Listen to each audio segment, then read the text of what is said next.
تم سب بچے بیٹھے ہو، والدین کو اپنی جنت بنا لو، ماں باپ کو اپنی جنت بنا لو، ان کی دعا لے لو۔ میرے نبی نے فرمایا کاش میری ماں زندہ ہوتی۔ ماں کا خاص طور پر منشن کیا، میری ماں کیوں کہ باپ کو تو دیکھا ہی نہیں اور ماں کو دیکھا ہے 6 سال۔ میری ماں زندہ ہوتی اور میں عشاء کی نماز کے مصلی پہ کھڑا ہوتا اور میرے گھر سے میری ماں کہتی محمد، تو میں ماں کے لیے نماز توڑ دیتا۔ میرا نبی کہہ رہا ہے۔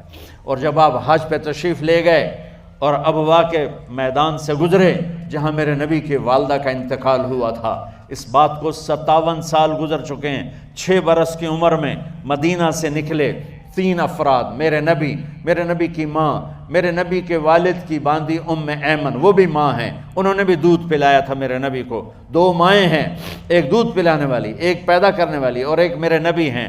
جب ابوا کے پہاڑوں میں پہنچے تو اچانک ہارٹ اٹیک سے حضرت آمنہ 25 سال کی عمر میں انتقال فرما گئیں، اور میرے نبی نے اتنا اس کا غم لیا۔ 6 سال کا بچہ، میں سن 2000 میں وہاں گیا تھا، میرے آنسو نہیں رکنے کو آ رہے تھے کہ کہاں میرے نبی کی ماں کو اللہ نے اٹھایا، نہ کوئی آسرا، نہ کوئی سہارا، نہ کوئی رشتہ، نہ کوئی جھولی، نہ کوئی چھاؤں، ایسے تنہا یتیم کر دی۔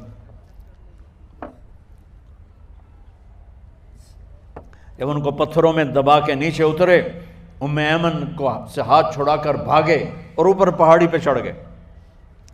جب ایمن پیچھے گئیں تو ایمن نے کیا دیکھا کہ ابوا کے پہاڑ بھی رو رہے ہوں گے، اب ماں کی قبر کو چمٹ کے ایسے اوپر لیٹے ہوئے تھے،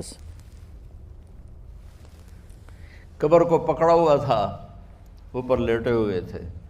جب ایمن قریب آئیں تو سنا آپ کہہ رہے تھے اماں جی، آپ کو تو پتہ تھا آپ کے سوا میرا کوئی نہ تھا، آپ مجھے چھوڑ کے کہاں چلی گئی، کیوں چلی گئی؟ 6 سال کا بچہ پہلی موت دیکھ رہا ہے تو ان کو سمجھ میں نہیں آ رہا کہ میری ماں کے ساتھ ہوا کیا ہے۔ ایمن نے اٹھانا چاہا، آپ نے اٹھنے سے انکار کر دیا۔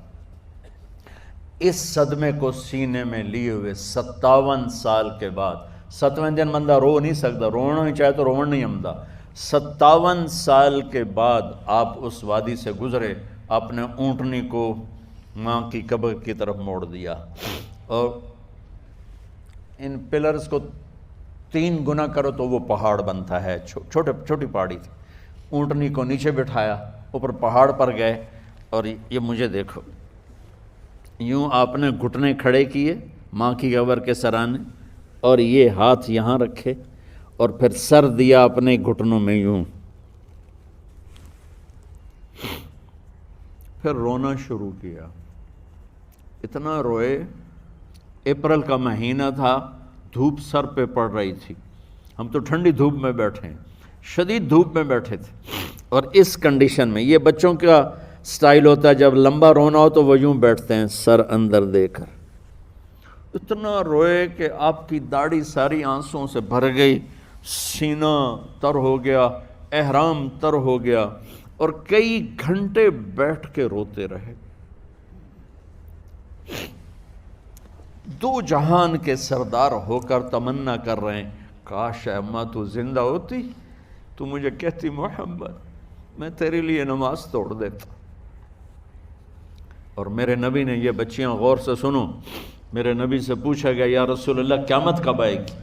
آپ نے فرمایا یہ تو اللہ کو پتہ ہے۔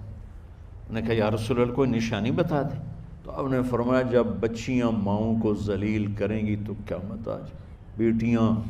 جب بیٹیاں ماؤں کے ساتھ بدتمیزی کریں گی اور ماؤں کو ذلیل کریں گی تو قیامت آ جائے گی۔ ایک ماں بیٹی کو میں بھول نہیں سکتا، ماں کے موٹے موٹے آنسو گر رہے تھے، اور بیٹی ماں سے کہہ رہی تھی بھوک نہیں، ہماری اپنی پنجابی زبان، بھوک نہیں، اوئے ہوئے ہوئے ہوئے، یہ تو ہم نوکر کو کہتے ہوئے ڈرتے ہیں، وہ ماں سے کہہ رہی تھی بھوک نہیں، یعنی بکواس نہ کر، رو آگے چپ، صرف آنسو اس کے گر رہے تھے ایسے۔ شاید وہ یاد کر رہی تھی کہ 9 مہینے کیسے اس کو میں نے پیٹ میں پالا، جنتے ہوئے کتنی تکلیفوں سے گزری، اور اس کو دودھ پلاتے ہوئے کتنی راتیں میں نے کاٹ کاٹ کے گزاریں، اور اس کے پیشاب دھوتے ہوئے کتنی دفعہ میں سردی میں ٹھٹھری، اور آج یہ مجھے کہہ رہی ہے بھوک نہیں۔ اس لیے میرے نبی نے فرمایا جس نے ماں باپ کو دکھ دیا، سنو غور سے بچوں سارے سنو، جس نے ماں باپ کو دکھ دیا اس پہ اللہ کی لعنت، اس پہ فرشتوں کی لعنت، اس پہ زمین آسمان کی لعنت، نہ ان کی نماز قبول ہے، نہ روزہ قبول ہے، نہ صدقہ قبول ہے۔ میرے نبی کی زندگی کا دوسرا روپ حقوق العباد، نماز حقوق اللہ میں آ جاتی ہے، میں حقوق العباد کی تھوڑی سی وضاحت کر رہا ہوں۔ ماں باپ زندہ ہیں تو دعا لے لو۔ والدین سے کہتا ہوں بچوں کو عزت دو، جہاں اولاد ماں باپ کے حقوق ہیں وہاں اولاد کے حقوق ہیں، اولاد کو عزت دو، اولاد کو عزت دو، اولاد کو عزت دو۔ بہت سی اولاد کی نافرمانی کا ذریعہ ماں باپ بن رہے ہیں، سختی کر کے، زبردستی کر کے اور ٹھونس کر چیزیں نوکروں کی طرح سلوک کر کے۔ میرے نبی کے گھر میں جب بیٹی فاطمہ ملنے کے لیے آتی تھیں تو میرے نبی بیٹھے نہیں رہتے تھے، یا اب چیئر پہ بیٹھے ہوئے بی بی فاطمہ آ گئی، اب زمین پہ بیٹھے ہوئے ہیں بیٹی آ گئی، اب چارپائی پہ لیٹے ہوئے ہیں بیٹی آ گئی۔ میرے نبی کیا کرتے تھے؟ کھڑے ہو جاتے تھے، کھڑے ہو جاتے، ایک دم کھڑے ہو جاتے تھے، اور پھر کھڑے نہیں رہتے تھے، تیزی سے آگے بڑھتے تھے اور حضرت فاطمہ کا ہاتھ پکڑ لیتے تھے۔ یہ والدین غور سے سنو، حضرت فاطمہ کا ہاتھ پکڑ لیتے تھے اور ہاتھ پکڑ کے مجھے دیکھو یوں بوسہ لیتے تھے، بیٹی کا بوسہ لیتے تھے، پھر ہاتھ چھوڑتے نہیں تھے، ہاتھ پکڑے پکڑے لاتے لاتے لاتے ان کو چارپائی پر پہلے بٹھاتے تھے پھر خود بیٹھتے تھے۔ یہ باپ اور رسول ہو کر بیٹی کو یہ عزت دیتے تھے۔ پھر وہ جنت کی عورتوں کی سردار بنی، پھر وہ جنت کے سرداروں کی ماں بنی، پھر وہ اللہ کے شیر کی زوجہ بنی۔ تو والدین سے کہتا ہوں کہ اپنے بچوں کو عزت دو، عزت دو، عزت دو، عزت دو۔ پھر آپ سے زندگی کے بڑے فیصلے ہیں شادی، آپ لوگ اکٹھے پڑھتے ہو لڑکے لڑکیاں، اپنی شادی کے فیصلے خود نہ کرو، اپنے ماں باپ کے حوالے کرو، اس میں شرافت بھی ہے، اس میں برکت بھی ہے، اس میں رحمت بھی ہے، اور اس میں والدین کی دعائیں بھی ہیں۔ کورٹ میرج کو ہوا نہ دو، boyfriend girlfriend culture ہمارا نہیں ہے، میرے نبی کے طریقے میں مرد اور عورت کا صرف نکاح سے تعلق ہے، اس کے علاوہ سب جہنم کی آگ ہے۔ اور والدین سے کہتا ہوں کہ اپنے بچوں سے پوچھ کے رشتے کرو، زبردستی مت کرو۔ میرا معاشرہ بہت سنگین قسم کے جرم کا شکار ہے، بچوں پہ مسلط کر دیتے ہیں، ایتھے ہی کرنی ہے، جٹاں چی کرنی ہے، بٹاں چی کرنی، پتہ نہیں آئے کتوں ہیں جٹ بٹ۔ چلو تم ناراض نہ ہو، راجپوتاں چی کرنی، میں راجپوت ہوں، میں اپنی قوم کو بھی رگڑ دیتا ہوں، راجپوتاں چی کرنی، اگاں کرنی ہی کوئی نہیں۔ یہ ظلم و ستم اولاد پہ مت کرو، اپنی بچی سے پوچھو، اگر بیٹی ہاں کرے تو پھر قدم اٹھاؤ، اگر بیٹی کہہ دے میں نہیں کرنا چاہتی تو وہ نافرمان نہیں ہے۔ اللہ کے واسطے میری سنو، صرف تم نہیں سن رہے، اس کیمرے سے لاکھوں کروڑوں لوگ سن رہے ہیں۔ اگر بیٹا یوں کہہ دے کہ ابا میں نے یہاں شادی نہیں کرنی، میرا جی نہیں چاہتا ہے، تو وہ بیٹا نافرمان نہیں ہے، فرما بردار ہے، اس نے شریعت کا حق استعمال کیا ہے۔ اب ایسا ظلم مت کرو کہ نہیں اتھے ہی کرنی ہے، اتھے گھروں نکل جا۔ زندگی تم نے تو نہیں گزارنی، زندگی تو بچے نے گزارنی، میں قربان جاؤں۔ ایک حدیث سنو پہلے، پھر اگلی بات سناتا ہوں۔ ما تزوجت وما زوجت الا بوحی من السماء نزل به جبریل۔ لوگو سنو، میں نے جہاں شادی کی، میں نے جہاں بیٹی کی شادی کی، پہلے آسمان سے جبریل فرشتہ اللہ کا حکم لے کر آیا، پھر میں نے قدم اٹھایا۔ سمجھ گئے میری یہ بات؟ سمجھ گئے سارے؟ اب اگلی سنو۔ حضرت علی فاطمہ کا رشتہ لینے آ گئے، اور جبریل ان سے پہلے آ گئے کہ یا رسول اللہ فاطمہ علی کے لیے ہے۔ باپ محمد مصطفیٰ جیسا ہے، رشتہ مانگنے والا علی جیسا ہے، اور بیٹی فاطمہ جیسی ہے۔ اور آپ پوچھتے ہیں علی کیسے آئے؟ وہ شرم کی وجہ سے کچھ کہہ نہ سکے، چپ۔ آپ کو تو پتہ تھا، آپ نے فرمایا فاطمہ کے رشتے کے لیے آئے ہو؟ کہا جی۔ تو جبریل تنال بیٹھا ہوا ہے کہ یا رسول اللہ اتھے ہی کرنا ہے، آپ نے ہاں نہیں کی، آپ نے کہا انشاءاللہ، اور یہ کہہ کر اٹھ گئے۔ انشاءاللہ نبی کا ہاں ہی ہوتا ہے، لیکن جبریل کے آنے کے باوجود اور اللہ کے کہنے کے باوجود میرے نبی کو بھی پتہ ہے کہ یہ رشتہ یہاں کاتب تقدیر نے لکھ دیا ہے، لیکن امت کو سبق سکھانے کے لیے آپ گھر تشریف لے گئے۔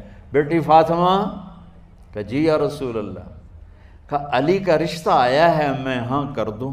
سبحان اللہ۔ میں اپنے دیہاتی بچیوں پہ مجھے رونا آ گیا کہ جنہیں پتہ ہی نہیں ہوتا سانو کہیں دے نال بندے پہ جانور ہے یا انسان ہے۔ علی جیسا داماد، چلو علی کو چھوڑو، فاطمہ کو چھوڑو، جبریل آیا بیٹھا ہے، جبریل آیا بیٹھا ہے۔ اس کے بعد فاطمہ سے پوچھنے کی کیا بات ہے؟ جبریل آ کر کہہ رہا یا رسول اللہ، اللہ کہہ رہا فاطمہ علی کے لیے ہے اور علی فاطمہ کے لیے ہے، اور پھر آپ کہتے ہیں بیٹی فاطمہ ہاں کر دو۔ ہماری تو آج کی بیٹیاں انکار نہیں کرتی، چپ کر کے گاں ماش طرح بن چھڑ دین کلے نال۔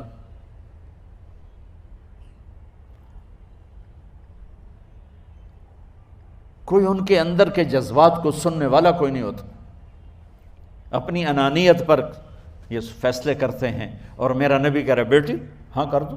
سبحان اللہ۔ آپ کا کیا خیال ہے فاطمہ نے انکار کرنا تھا؟ یہ بیٹیاں نہیں انکار کرتی تو فاطمہ نے کہاں کرنا تھا؟ لیکن یہ سبق دینا تھا ان والدین کو جو نادانی میں نادانی کے فیصلے کر کے اولاد کو ہمیشہ ایک ٹھنڈی آگ میں دھکا دے دیتے ہیں۔ حضرت فاطمہ رضی اللہ تعالیٰ عنہا نے جب ہاں کی، پھر آپ باہر نکلے۔ اچھا مزے کا واقعہ ہو، حضرت علی اٹھ کے باہر نکلے تو صحابہ باہر کھڑے انتظار کر رہے تھے کہ کیا ہوا۔ حضرت علی کو بھیجنے والے تھے عبد الرحمن بن عوف۔ پہلے ابو بکر گئے تو آپ نے انکار کر دیا، عمر گئے رشتہ مانگا، آپ نے انکار کر دیا۔ عبد الرحمن بن عوف نے علی سے کہا آپ جائیں، آپ کا رشتہ رد نہیں ہوگا۔ کہنے لگے میرا تو ذاتی گھر بھی کوئی نہیں، مجھے کہاں سے رشتہ ملے گا، میں تو بالکل غریب ہوں۔ کہا نہیں تم جاؤ۔ تو واپس آتے انہوں نے عبد الرحمن بن عوف پہ چڑھائی کر دی، ویکھیا ہے نا تو میں نو گلے آئی، انکار ہو گیا۔ تو صحابہ نے پوچھا کیا ہوا؟ کہا کچھ کہا ہی نہیں، چپ کر کے اٹھ گئے۔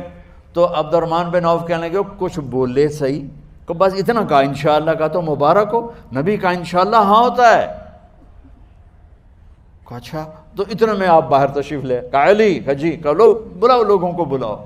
ساری مسجد بھر گئی، آپ کے ساری مسجد فل ہو گئی۔ آپ ممبر پہ کھڑے ہوئے علی کو سامنے بٹھایا، کہا لوگو یہ جبریل میرے پاس اللہ کا پیغام لائے ہیں کہ میں فاطمہ بنت محمد کا نکاح علی بن ابی طالب کے ساتھ کر دوں۔ پھر آپ نے خطبہ پڑھا اور کہا کہ علی، ہائے ہائے ہائے، میں نے فاطمہ بنت محمد کو 400 درہم مہر کے عوض تیرے نکاح میں دیا، تو نے قبول کیا؟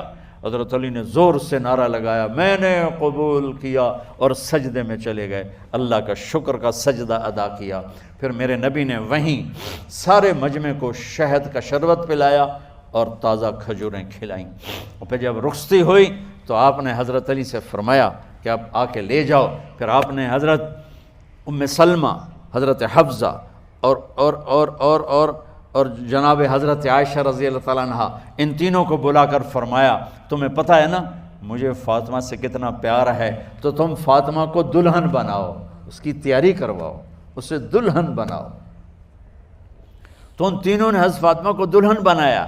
پھر آپ نے حضرت علی کو پیغام بھجوایا، وہ تشریف لائے، اپنی اونٹنی لے کر آئے، حضرت عقیل ساتھ ہے، سلمان فارسی ساتھ ہے، اور دروازے پر اونٹنی بٹھائی، آپ علی کو اندر لے گئے اور یوں فاطمہ کا ہاتھ پکڑ کے علی کے ہاتھ میں دے کر فرمایا علی تمہیں نبی کی بیٹی مبارک۔ سبحان۔ پھر آپ نے کہا میری بیٹی فاطمہ، مجھے اپنے خاندان میں جو سب سے زیادہ محبوب تھا میں نے تیرا ہاتھ اس کے ہاتھ میں دے دیا ہے۔ والدین سے کہتا ہوں اپنے نبی کی زندگی پڑھو۔ میرا درد ہے کہ ہماری ثقافت میں اسلام داخل نہیں ہوا، ہمارے عبادت میں اسلام آ گیا، بہت سارا مجمع مرد عورتوں کا نمازی ہے، حاجی ہے، عمرے کرتے ہیں، لیکن ثقافت میں نبوت کی جھلک دکھائی دے، ثقافت میں اللہ کا نبی دکھائی دے، وہ نہیں ہے۔ زندگی بیت گئی اس انتظار میں، مدت سے لگ رہی تھی لب بام ٹک ٹکی، تھک تھک کے گر گئی نگہ انتظار آج، پتہ نہیں کب صبح ہوگی۔ چلو کہتے تو جائیں مجھے ہے اگرچہ بت ہیں جماعت کی آستینوں میں، مجھے ہے حکم اذان لا الہ الا اللہ۔ والدین کے ذمہ ہے اولاد کو عزت دینا، ان کے سب سے بڑی خواہش میں ان کا احترام کرنا کہ زندگی انہوں نے گزارنی ہے، اور آپ کے ذمہ ہے والدین کے آگے سر جھکا دینا۔ اللہ کے واسطے کورٹ میرجز اور خفیہ شادیاں یہ نہ ہماری ثقافت ہے نہ یہ انسانیت ہے، ہمیشہ دکھ دردوں میں زندگی گزرتی ہے کہ اصل زندگی تو موت کے بعد آنے والی ہے۔ تو والدین پڑھیں شریعت کو، اولاد بھی پڑھے اپنے نبی کی زندگی کو۔ ایک شخص حضرت عمر کے پاس آیا ایک بیٹے کو لے کر، کہا امیر المومنین یہ میرا بیٹا بڑا نافرمان ہے اور مجھے بہت تنگ کرتا ہے۔ حضرت عمر کے پاس لاٹھی ہوتی تو انہوں نے یوں اٹھائی، وہ کہنے لگا حضور معافی دیا جے، ایک میری گل سن لو۔ آپ نے فرمایا کیا؟ کہنے لگا ماں پیو دے بڑے حق ہیں، بالکل ٹھیک ہے، پر کوئی ساڈا حق بھی ہے ماں پیو تے؟ آپ نے کہا ہاں۔ ہاں۔ کہنے لگے ذرا وہ بتا دیں۔ کہا پہلا حق ہے اچھی ماں تلاش کرے، نیک عورت تلاش کرے۔ دوسرا حق یہ ہے نام اچھا رکھے۔ تیسرا حق یہ ہے اس کو قرآن کی تعلیم دے۔ کہا جی پھر سن لو حضرت جی، میرے پیو کو پوچھو اس حبشی عورت نال شادی کر کے مینوں حبشی ماں دیتی، انہوں کوئی عرب ماں ہی نہیں لتی، میرا پہلا حق اس مارا ہے۔ دوسرا سن لو، اس نے میرا نام جولان رکھا ہے، جولان گندگی کے کیڑے کو کہتے کہ اس نے میرا نام جولان رکھا ہے۔ اور تری سن لو، اس آج تے مینوں قرآن دی شکل نہیں وکھائی، حضرت عمر ہوئی سوٹا ہو دے سر تے پھیر دے کہ پہلے تیری مالش کراں پھر ایدی کر سکتا۔ تو آج کے والدین بھی اپنی اولاد کے بارے میں بہت بہت بہت غافل ہیں، اور اولاد کا بھی حال یہی ہے، چونکہ ماں کیا ہے باپ کیا ہے اولاد کیا ہے یہ شریعت، یہ قرآن بتاتا ہے، یہ میرے نبی کی زندگی بتاتا ہے۔